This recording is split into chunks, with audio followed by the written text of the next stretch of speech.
अक्षय तृतीया पर क्या करें, क्या खरीदें, क्या ना करें, कब है, आइए जानते हैं। मैं नीतू गुप्ता, एस्ट्रोन्यूमोलॉजिस्ट एंड वास्तु कंसल्टेंट। आज अक्षय तृतीया के बारे में आपको कुछ बताऊंगी।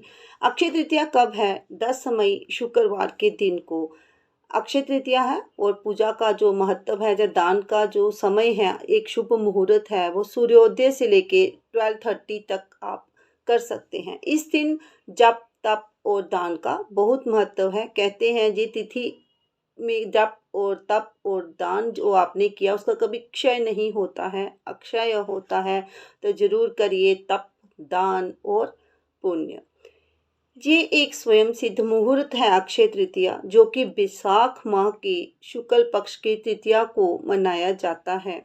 स्वयं सिद्ध मुहूर्त होने के कारण कोई भी मांगलिक कार्य है, शुभ कार्य है, विवाह का कार्य है, उद्घाटन है, नया बिजनेस आपको शुरू करना है, वाहन खरीदना है, ओपनिंग करनी है, आप सब इस दिन कर सकते हैं।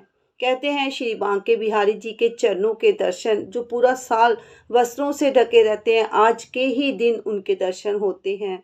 बद्री नारायण के कपाट भी आज के ही दिन खुलते हैं। तो बहुत ही महत्व है इस अक्षय तृतीया का। तो क्या करें?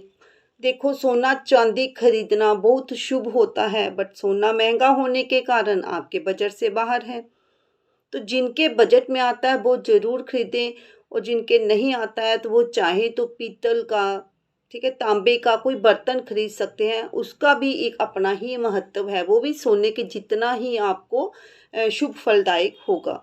किसी एक गरीब को कम से कम एक को भोजन जरूर करवाएं आप। सोना चांदी नहीं खरीद सकते हैं तो क्या करें? रुई जरूर लेकर आएं इस दिन घर में।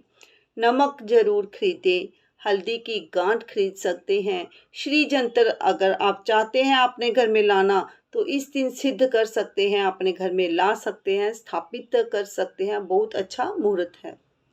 दक्षिणावर्ती शंख जो माँ को बहुत प्रिय है, वो आप लेकर आए घर में। तो इससे क्या होगा? सुख, समृद्धि, धन, संपदा, यही तो चाहिए, ये सब आ जाता है। और क्या कर सकते हैं आप इस दिन?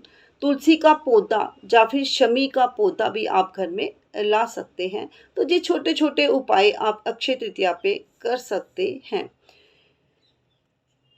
तो कहते हैं कि इस दिन किया गया तप, ठीक है, अक्षय होता। तो तप मीन्स आप मंत्र चैंट करिए, माँ लक्ष्मी के लिए श्री सूक्तम का पाठ करिए, और विष्णु जी के लिए विष्णु मंत्र या फिर विष्णु सहस्त्र नाम का जाप करिए। जिस तरह दिवाली पे माँ लक्ष्मी की, गणेश जी की पूजा होती है, तो अक्षय तृतीया पे विष्णु जी के साथ साथ माँ लक्ष्मी और धन कुबेर की भी कृपा आप पे बनी रहे, इसलिए मंत्र अगर आप छोटा सा हवन घर में कर लेते हैं तो बहुत ही शुभ फलदायी होता है।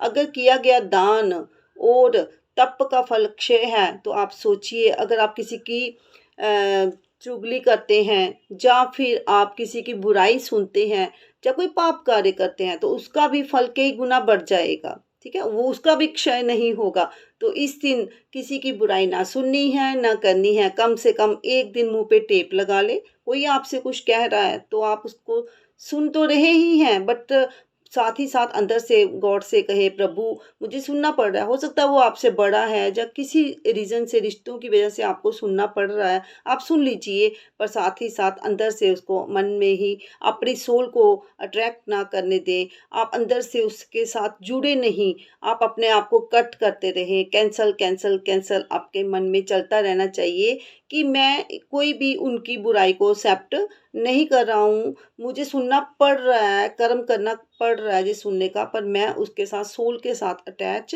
नहीं हूँ। तो इस तरह से आप बुराई से एक दिन कम से कम दूर रह के इस दिन का भरपूर फायदा उठा सकते हैं।